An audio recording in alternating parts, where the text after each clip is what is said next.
السلام عليكم ورحمة الله وبركاته. الحمد لله وأصلي وأسلم على سيد الأولين والآخرين نبينا محمد وعلى آله وصحبه أجمعين. إخوتنا الكرام وأخواتنا الكريمة، نواصل درسنا مع الوسائل التي تحفظنا من الانحراف عن العقيدة الصحيحة. فنقول وبالله توفيق منها طلب العلم والتفقه في الدين على يد الثقات الراسخين في العلم المتبعين لمنهج النبوة، وذلك لما يأتي كقوله تعالى: فاعلم أنه لا إله إلا الله، وقوله تعالى: فاسألوا أهل الذكر إن كنتم لا تعلمون بالبينات والزبر. البينات والزبر أي الدلائل والحجج. وقوله صلى الله عليه وسلم في حديث معاوية ابن أبي سفيان رضي الله عنه أن رسول الله صلى الله عليه وسلم قال: من يريد الله به خيرا يفقهه في الدين. متفق عليه. والتفقه في الدين يشمل تفقهها في العلميات والعمليات، ويشمل تفقهها في العمل بطاعة الله وفق منهج النبي صلى الله عليه وسلم، ويشمل معرفة كيفية التقرب إلى الله سبحانه وتعالى بالإسلام والإيمان والإحسان، ويشمل معرفة مراتب الدين كلها التي هي الإيمان والإسلام والإيمان والإحسان. ومفهوم مخالفة الحديث هو أن من لم يرد به خيرا لم يفقهه في الدين.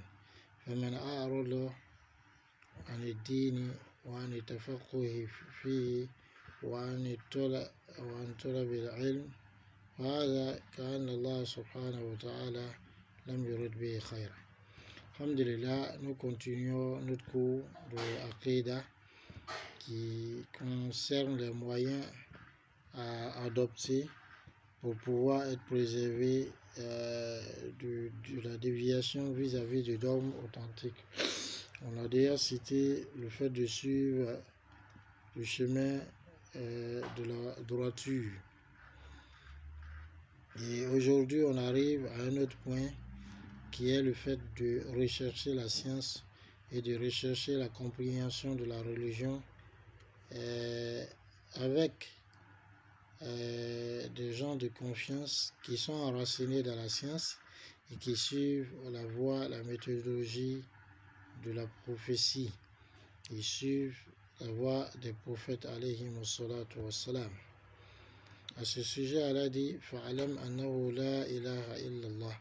Sache donc en réalité qu'il n'y a point de divinité digne d'être adorée en dehors d'Allah. De même, Allah dit subhanahu wa ta'ala: fas'alu ahla dhikri in kuntum la ta'lamun bil bayyinati wa zubur.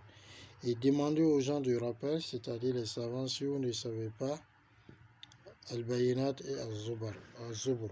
Al-bayinat, ce sont les dala et les preuves. Al-zubur, ce sont des arguments évidents. Et le prophète dit sallallahu alayhi wa sallam dans le hadith de Muawiyah ibn Abi Sufyan radiyallahu anhu, que donc Muawiyah rapporte radiyallahu anhu que le prophète sallallahu alayhi wa sallam dit: celui à qui Allah veut du bien, il lui donne la compréhension saine de la religion. Le grand verset de la science de la religion, c'est dit: il lui donne la compréhension saine de la religion. Et la compréhension saine de la religion englobe la connaissance et la compréhension des principes liés au dogme, et aussi la compréhension et la connaissance des règles juridiques pratiques. Ça englobe la connaissance des niveaux de la religion, à savoir l'islam, la foi et la bienfaisance, car ces trois niveaux sont ceux-là qui sont les niveaux de la religion et tous ces trois englobent la religion. De même, cela englobe la connaissance de la méthodologie des pieux prédécesseurs et la façon, la capacité à pouvoir mettre en pratique ce qu'on a appris conformément à la sunna authentique et conformément à la sincérité et à la voie des pieux prédécesseurs.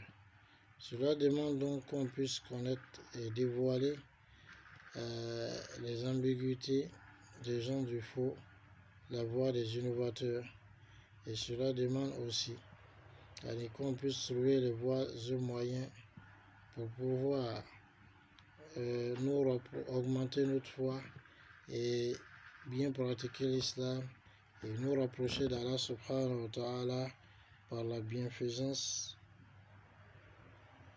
Et le sous-entendu de le hadith, c'est que celui à qui Allah ne veut pas du bien, on ne lui donne pas la compréhension saine de la religion. Donc celui qui voit que lui se détourne de la compréhension de la religion, de l'apprentissage de la religion, des siècles où on apprend la science, il a du dédain, du dégoût pour la science et les savants et l'apprentissage, qu'il sache qu'il n'y a pas de bien en lui, car on nous accorde la bonne compréhension et car on nous accorde la compréhension saine de la religion. Parce que la plupart des gens qui se sont écartés du chemin, c'est soit par une mauvaise volonté ou bien par une mauvaise compréhension. C'est-à-dire, soit ils sont animés de mauvaise volonté, donc ils n'ont pas une bonne intention. Donc l'intention, soit ce n'est pas de suivre Allah subhanahu wa ta'ala, pas de suivre son messager, et c'est de polémiquer ou de discuter, ou alors ils sont hypocrites, ou alors ils ne sont pas sincères dans ce qu'ils veulent, donc ils ne recherchent pas réellement Allah subhanahu wa ta'ala, ou alors ils n'ont pas recherché Allah subhanahu wa ta'ala, ou alors ils recherchent Allah subhanahu wa ta'ala, ils sont sincères dans la quête de la recherche de la vérité, mais ils n'ont pas pu atteindre cette vérité ou ils ont mal compris cette vérité. Voici les deux principales causes d'égarement, qu'Allah nous aide et qu'il nous accorde la bonne compréhension. Salam alaikum wa rahmatullah.